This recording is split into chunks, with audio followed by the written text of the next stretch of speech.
É difícil de explicar o estado de espírito do Sr. Stones naquela manhã cinzenta. O excesso de chuvas na região, a umidade, o clima, tudo conspirava contra ele.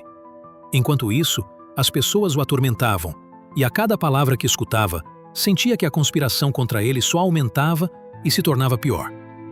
Saiu de casa como sempre fazia. Pegou seu carro, que ele mesmo detestava, e tomou as ruas esburacadas da sua detestável cidade. Dirigiu de forma monótona e desinteressada até seu trabalho, entrando no estacionamento apertado e que tanto incomodava o Sr. Stones. Ao sair do carro, deu de cara com um colega de trabalho, que, por alguma razão, irritava profundamente nosso herói. O cumprimento deste sujeito já gerou irritação no nosso nobre senhor, pois o fez com um tom de voz acima do normal, como se exprimisse certa animação excessiva. Stones logo pensou o seguinte: a voz dele geralmente tem um tom mais calmo, mais tranquilo, apesar de sempre transmitir a mesma tolice irresponsável e imediatista, que parece desconhecer os perigos e desvantagens do dia a dia. E agora vem com tom de voz diferente, mais irresponsável ainda, como se quisesse se gabar por algum acontecimento. Conspirador de meia tigela, quem pensa que é para vir com sentimentalismo para cima de mim?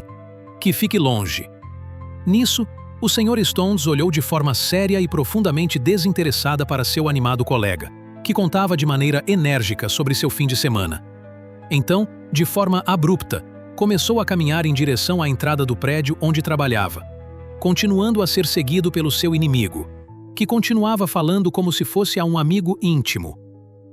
Stones finalmente conseguiu se desvencilhar do seu algoz, quando outro conhecido foi cumprimentar o outro, ignorando o nosso herói, o que o deixou aliviado, mas ao mesmo tempo feriu profundamente seu orgulho. Nosso nobre senhor finalmente chegou à sua mesa de trabalho e viu que sobre ela havia uma papelada que ele havia deixado lá na sexta-feira. A textura, o aroma, o conteúdo, tudo nesses papéis o deixava ensandecido de raiva, e só de pensar em fazer algo com relação a isso, já ficava mais irritado ainda, desejando pegar tudo e jogar pela janela. No entanto, o próprio sentimento de raiva em si o deixava extremamente desapontado consigo mesmo, pois era uma raiva acima do comum, que o tirava de uma postura de indiferença e inseria um sentimento novo, que poderia impeli-lo a fazer coisas de forma não puramente racional, tentando manter a calma e evitar fazer qualquer coisa que o fizesse se arrepender mais tarde. Levantou-se para pegar um café, como sempre fazia. Para sua desgraça, havia duas pessoas conversando em frente à térmica de café, e seria necessário pedir passagem para encher uma xícara.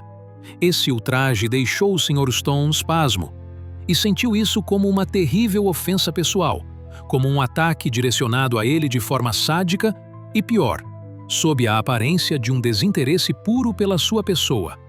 Olhou então de forma séria e profunda para os dois conspiradores, e quando estes o avistaram e o cumprimentaram de forma sadicamente gentil, nosso herói fez um leve sinal com a cabeça e voltou à sua mesa, mais decepcionado do que nunca consigo mesmo, pois fora incapaz de pegar seu café, e pior, fora incapaz de disfarçar sua raiva, e perdeu mais uma batalha, tendo sido derrotado pela falsa gentileza de pessoas tão perversas. Decidira, enfim, ligar seu computador já antigo, que demorava uns segundos até lugar, durante os quais o Sr. Stones ficava incomodado e sentia como se um tempo preciosíssimo estivesse lhe sendo tirado pelo seu chefe, que o munia com um equipamento de trabalho antigo. Quando o computador ligou e ele, como era seu hábito, abriu sua caixa de e-mails, se deparou com a pior ofensa possível: um convite para uma festa num bar. Olhou ao redor e viu que todos disfarçavam, mas riam por dentro, sabendo que haviam ofendido e ultrajado um nobre senhor. Mas desta vez, ele não seria derrotado. Permaneceu sério e não mudou sua expressão, absolutamente concentrado em não exprimir nenhum sentimento. Pegou então a detestável papelada que estava em sua mesa e pôs-se a trabalhar, sabendo que estava sendo observado, e que qualquer reação desencadearia uma sequência de boatos e risadas de seus perseguidores. Assim foi por todo o período do trabalho, e o Sr. Stones saiu satisfeito com sua performance. Mas tão logo tomou o caminho de casa, um sentimento terrível, inexplicável, o assolou. Era algo difícil de compreender, uma mistura de solidão com raiva. Talvez, em seu íntimo, implorasse por qualquer companhia que fosse, mesmo a mais detestável. Mas, ao mesmo tempo, sentia um ódio nunca antes sentido por todos os seus colegas, que estiveram tão focados em humilhá-lo, que o trataram com desprezo o dia inteiro, ignorando sua existência e sequer trocando olhares com ele. Mudou então sua rota e foi ao bar, pois não seria derrotado. Não só isso, mostraria a todos que sua tentativa de excluí-lo de suas conversas durante o trabalho não o havia afetado em nada. Desta forma, assim que chegou, cumprimentou a todos de forma sorridente e foi logo pedindo uma bebida para mostrar que estava com espírito tão leve que beberia, riria e conversaria com quem quer que fosse, e que ele não seria derrotado tão facilmente. Assim foi durante a noite toda, e inclusive se deu muito bem com uma colega de trabalho, moça muito bonita e simpática. Depois de algumas horas nessa toada, despediu-se de todos, pois não deixaria que pensassem que não tinha mais o que fazer, e era questão de um tropeço, para que sua derrota se consumasse.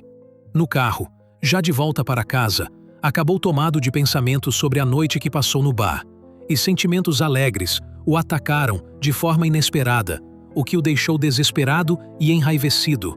Passou então a se socar e a chacoalhar o volante, como se tentasse arrancá-lo, até que bateu num caminhão de grande porte.